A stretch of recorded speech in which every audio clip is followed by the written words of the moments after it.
I'm Natasha Kirchuk, and thanks for joining us from our studios in Israel. Coming up in today's newscast, the U.S. exchanges barbs with the Palestinians. The corruption scandal deepens for the Israeli Prime Minister, and it looks like the comedian Sarah Silverman has gotten herself into a social media fiasco. Stay tuned for the latest news in Israel.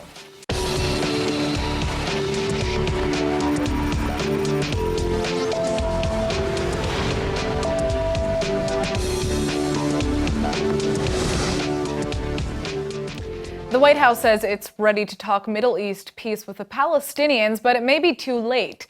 The Palestinians claim they no longer view the United States as a neutral negotiator after the U.S. president recognized Jerusalem as Israel's capital in December.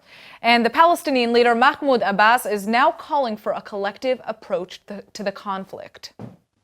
أو بمفردها اليوم أن تحل صراعا إقليميا أو دوليا دون مشاركة أطراف دولية أخرى ولذلك لا بد وهذا رأينا وموقفنا من آلية دولية متعددة الأطراف لحل القضية الفلسطينية تنبثق عن مؤتمر دولي وتلتزم بالشرعية الدولية. Palestinian President Mahmoud Abbas is demanding an international Middle East peace conference to be convened by the middle of 2018. Abbas has been meeting with several world leaders to discuss replacing Washington as a new peace negotiator, with Russian to Indian leadership being brought to the table. In fact, Abbas wants the conference to be held in Moscow. The Palestinian leader says he met with U.S. President Trump several times in 2017 and expressed his people's readiness to reach peace. But the U.S., quote, went ahead and removed the issue of Jerusalem off the table by ignoring East Jerusalem as part of Palestinian territory. Well, the White House is refusing to play games. The United States stands ready to work with the Palestinian leadership. Our negotiators are sitting right behind me, ready to talk. But we will not chase after you. The choice, Mr. President, is yours. But in the meantime, U.S. President Donald Trump's son-in-law Jared Kushner and the U.S. Middle East envoy Jason Greenblatt have reportedly been working on a new peace plan. The United States knows the Palestinian leadership was very unhappy with the decision to move our embassy to Jerusalem. You don't have to like that decision. You don't have to praise it. You don't even have to accept it. But know this, that decision will not change. So once again, you must choose between two paths. You can choose to denounce the United States, reject the U.S. role in peace talks, and pursue punitive measures against Israel in international forums like the UN. I assure you that path will get the Palestinian people exactly nowhere toward the achievement of their aspirations. Or you can choose to put aside your anger about the location of our embassy and move forward with us toward a negotiated compromise that holds great potential for improving the lives of the Palestinian people. Well, it looks like the Israeli Prime Minister's aides are now getting entangled in his corruption cases. Israeli police are now alleging that Netanyahu's former spokesman, Nir Hefetz, tried to bribe a judge by offering him the position of Attorney General if he were to drop a fraud case against the leader's wife, Sarah. ובאשר לטענה השנייה שהיא לא פחות הזויה ולא פחות מרושעת בעניין המינוי של היועץ המשפטי לממשלה, אני מעולם לא פניתי לניר חפץ בעניין הזה. הוא מעולם לא הציע לי דבר בעניין הזה, ואתם יודעים מה? אני לא מאמין שהוא העלה את האפשרות הזאת טבעית. This is just one of two new bribery cases revealed by the courts on Tuesday. The second case also involves the former spokesman Nir Hefetz, who happens to be very close to Netanyahu. Hefetz was also allegedly part of the corruption involving the telecoms firm Bezeq, which is accused of accepting benefits in exchange for providing favorable coverage of Netanyahu on Walla. The Israeli news site also happens to be controlled by Bezeq's shareholder Shaul Elovitch. The Israeli Prime Minister and his wife have denied all wrongdoing, and Netanyahu has vowed to remain in office to serve out his term, which runs until 2019. שערוריה. מביאים שתי טענות הזויות, שקריות, במסגרת מסע הרדיפה נגדי ונגד משפחתי שמתנהל כבר שנים. The current Attorney General is considering indictments in all the investigations surrounding the Prime Minister, but a decision is possibly months away. Joining us now on Skype with some deeper insight into the Netanyahu corruption scandals is Simcha Rothman, a legal advisor for the Israeli Movement for Governability and Democracy. Now, last night's developments are pretty dramatic. One of Bibi's closest aides has turned state witness. How do you think that this changes things? I think it's not changing anything because we don't know at that time state witness against who. We all live in an environment that we hear a lot of rumors, but there is no concrete proof for anything. And the fact that the media already buried Netanyahu, it happened many times before. I think that to expect that Netanyahu will change his behavior now because of an investigation that started now. He wasn't even investigated in this issue. Well, I think. Well, I'd like to talk about the state witness Shlomo Filber. Netanyahu allies are calling him a snitch. What do you make of this? Surely, if Netanyahu was involved in illegal activities, the public should know, right? I think that the public should know, but as of now, there is a secrecy clause in the state witness agreement. No one supposed to know what's in it. No, but what we do know is that Netanyahu wasn't even investigated in this new issue. So I find it hard to believe, and also against the procedures of state witness, according to the Attorney General owned procedure, that the state witness agreement will be signed against someone who wasn't even investigated, because state witness is not the default way to go in this kind of cases. Now, we're going to have to wrap up soon, but a poll released last night shows that Netanyahu's Likud party are still getting 34 seats, which is 14 more than the next party. The question is Netanyahu going to call for elections? Is it possible for that to happen right now? I think that the more and more new investigations start, I think the public is already, you can see that in social media, you can see that many other places. I think the public starting to lose faith in the police, not in Netanyahu, because the police, when allegations that one of the new ideas it is that Netanyahu, a close person, offered bribery to a former judge, and at the real time she went to the current Chief Justice and told her about that, and no one ever thought that it was serious, and no one reported it. So if the Chief Justice did not think it's serious, and the former judge did not think it's serious, how come 2 years after it became serious? We see, I believe, something that the public see as a witch hunt. And I think that but polls aren't necessarily saying that. We are seeing a strong Likud coalition, but polls are showing the public, for the most part, believes that Netanyahu should be stepping down. There's more of a majority. But again, these are all allegations. We have to wait for, indictment to be given. Thank you so much for joining us. Thank you. All right, now here's an outlandish story. Police have just detained 20 suspects in southern Israel who were impersonating IDF border guards so that they could traffic drugs. Over the weekend, the police raided the Bedouin town of Bir Hadaj, where they recovered tons of stolen equipment from the IDF. 2 army jeeps, IDF helmets, uniforms, night vision binoculars, and weapons were all discovered, along with several greenhouses for cultivating marijuana. Police believe the smugglers were pretending to be Israeli troops patrolling the border so that they could ship and receive drugs from Egypt. The gang is reportedly made up of around 20 people. Bir Hadaj is only 20 minutes away from the Egyptian border and has long been known as a drug smuggling site. So it's not a surprise that police believe it will take a lot more than just this bust to prevent future drug exchanges. Several streets across Israel are named after Raoul Wallenberg, a man known as the Swedish Schindler for his work saving thousands of Jews during World War II. Now, for years, his family has been trying to figure out what happened to him. But that seems to be harder than ever now that Russia has refused to open the files of the Swedish diplomat. A Moscow court has just rejected a lawsuit by the Wallenberg family to access Raoul's files, saying that publishing the files could end up releasing information on his cellmates that, quote, not every relative wants. Raoul Wallenberg served as a special Swedish envoy in Nazi-controlled Hungary, where he issued Swedish identity papers to tens of thousands of Jews to allow them to flee the country and likely death. When the Soviets entered Budapest just a few months before the end of the war, Wallenberg was summoned to their headquarters. Afterwards, the then 32-year-old was never seen again.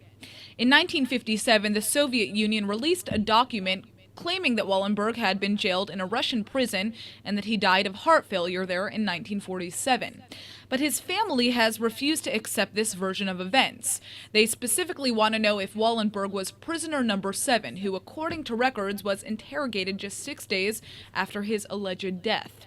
Last year, Sweden officially declared Wallenberg dead, but his body has never been returned to his family. All right, guys, season 3 of Israel's X Factor has just wrapped up, and joining us today in the studio is not only one of the judges, but also a huge Israeli pop star. Today, Ivri Lider is one of the biggest selling contemporary artists in Israeli music, selling more than 200,000 records. Let's take a look at his latest hit.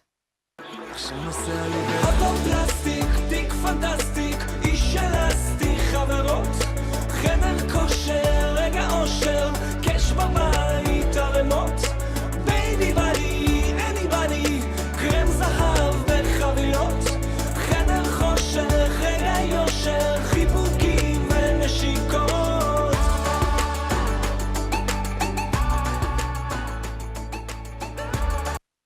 Amazing. All right, so this video, we need to discuss how you had the idea for this video. Let's discuss. But first, our viewers need to know this man here, it comes from an Argentinian Jewish family. So all the people in our control room, myself, were very proud to identify with him. I heard a lot about him growing up. So tell us about this new single, this video. Well, I made a video with Roman Buchatsky, who's a very, very talented Israeli director that's been working here for few years now and doing great work.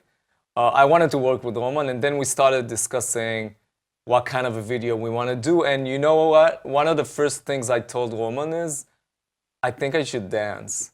And that's like a thing because I never danced. You never danced, so this was the first time you really did this. Yeah, like I'm on stage since my first album 20 years now. I'm not I never danced. It's like, you know, it's not something. How did you have the confidence? I feel like I'd be freaking out. I didn't have the confidence, but that was what it's about. Because this song is called Mugzam, which is in Hebrew like extra, or you know. Right. And so I wanted to be a little bit extra. I wanted to get out of my comfort zone. I wanted to try something new, because this is what the song is about: letting yourself be something you're not, letting yourself dare something. Well, honestly, you seem very comfortable dancing here. I wouldn't say this is extra. So this is actually my brother who's dancing with me. Really? Okay. Yeah, he lives in New York, and he's a dancer, as you can see. Like he's a dancer and choreographer. And I said to Roman one day, okay, if we do this thing and I'm actually gonna dance, I'm gonna dance with my brother. Yeah. We've been talking you need about that emotional support. Yeah, we've been talking about this since I was a little kid, you know, and I said, okay, so then it led to a concept where everybody is like, you see, they're all brothers. Yeah. They're all like the couples of brothers, and it's about this connection. It's about this relation you have with someone who's really close to you, and you feel safe enough to be extra. Well, I can tell you something. If I was going to put myself in the same situation, I'd probably want somebody I feel very comfortable with. Right, for sure. That's what. All right, so I'd like to talk a little bit about X Factor. You were a judge, and your contestant just won. How does that feel? And we reported on this many times. She is amazing. She is amazing, and it felt really nice. Because we worked a lot, and we did a lot of hard work trying to win this competition. Yeah. And I was really happy for her, because I think she deserves it. I think she's really the right one to win. I think she can use the prize really, really well.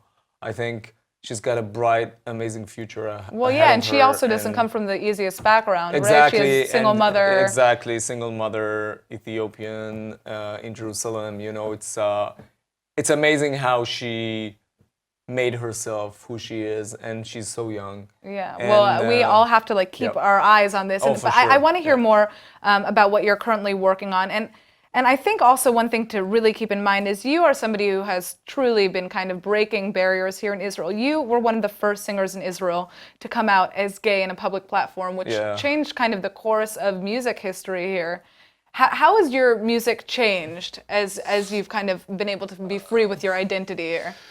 I don't think my music changed. I think I've changed for the better. I think I'm a much nicer and easier person to talk to now. Now that we can say anything, talk about anything. I think as an artist, I think it's very, very important to be able to be very open and dare to talk about anything, and really bring yourself and give yourself to your audience. And well, you're also a role model to so many people. I think it's super important. That's also a political discussion, and I think it's important for famous people to come out. I think visibility is very, very important in that subject, and I feel like I know it changed a lot here, and I think it changes a lot anywhere with this subject, so I think it's very important. All right, well, you're an inspiration, Ivry. For our fans and for those who are watching that want to see you perform, where can they go? Do you have any international tours here in Israel?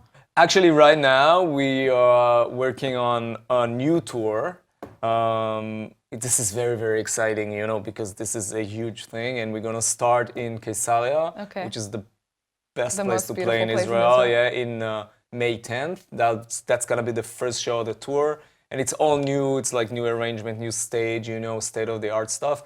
And then we're gonna go, on like playing for a few years with this new tour in Israel, and of course out of Israel. probably the U.S. because we've been to the U.S. last year. All right, well, that's where our viewers are waiting for you. Yeah, exactly. So we will come back soon, I hope, and all over. Yeah, of course. All right, Ivry. Well, thank you so much for joining us and telling us about your new album, your music, and we'll be watching you. Thank you.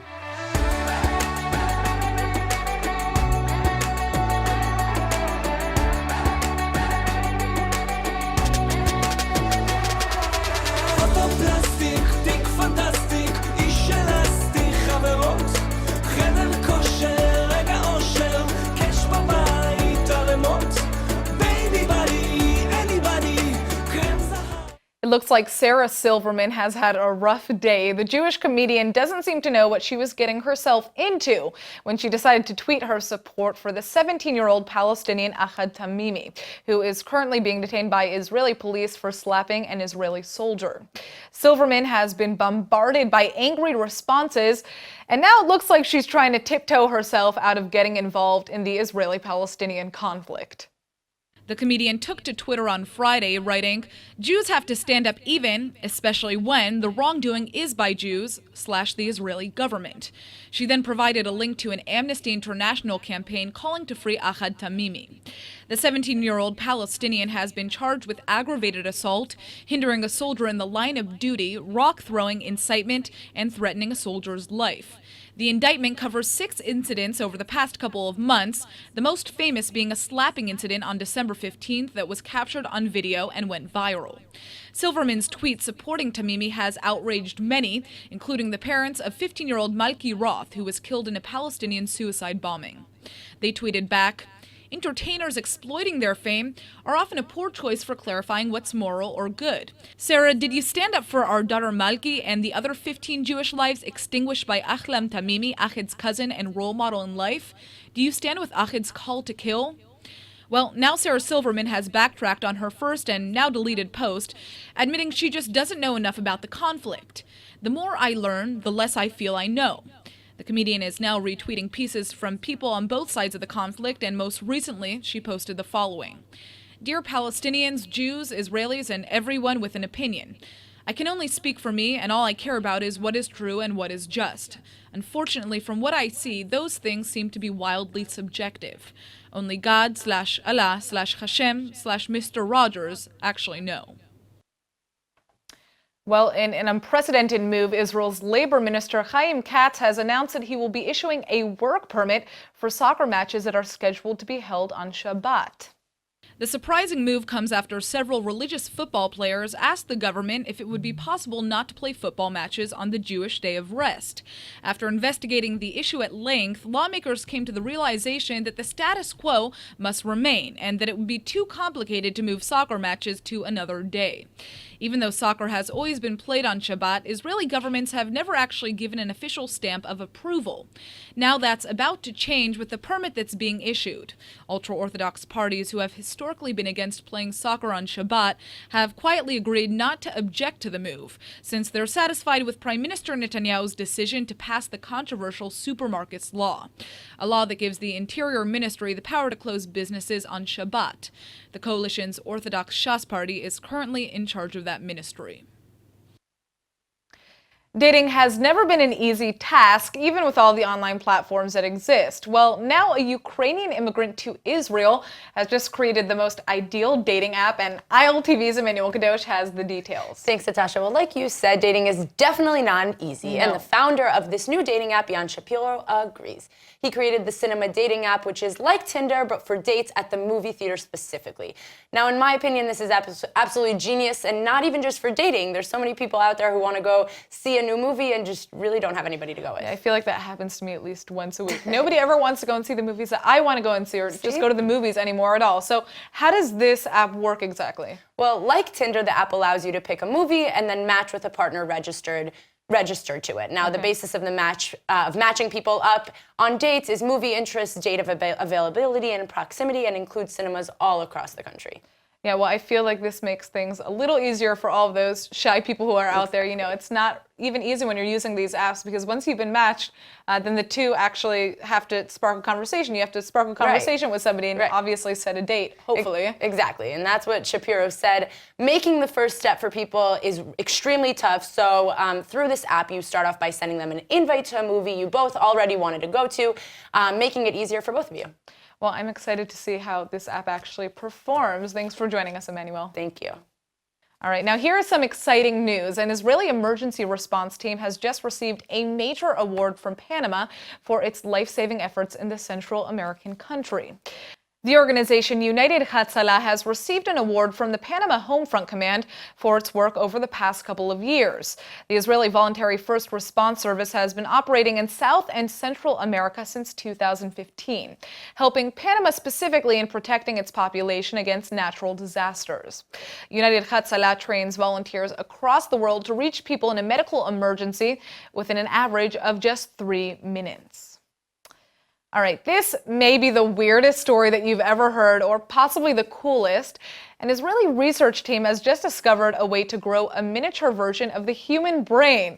Yes, you heard that right. This little brain of theirs may pave the way for scientists to better understand a dangerous congenital defect. About 1 in every 30,000 babies is born with a smooth brain. That baby goes on to suffer from severe developmental difficulties and a much lower life expectancy. Well, scientists from the Weizmann Institute of Science are on a mission to understand more about the factors that cause the brain to wrinkle, so that they can try to address the defects. They figured out how to grow simplified miniature versions of bodily organs in test tubes. Don't ask me how. The little brain that they've created allows them to track wrinkle development, and now the scientists say they have a much better understanding of what makes a brain wrinkle or smooth. The researchers are hoping their findings can open new possibilities for understanding developmental disorders like epilepsy and schizophrenia. And now for our Hebrew word of the day. We all love going to the movies, so today's word is kolnoa, which means movie theater in Hebrew. Now, I don't know about you guys, but I love going to the kolnoa, mainly because of the smell of the popcorn. There really isn't anything like it, and living here in Israel, it really helps remind me of the States.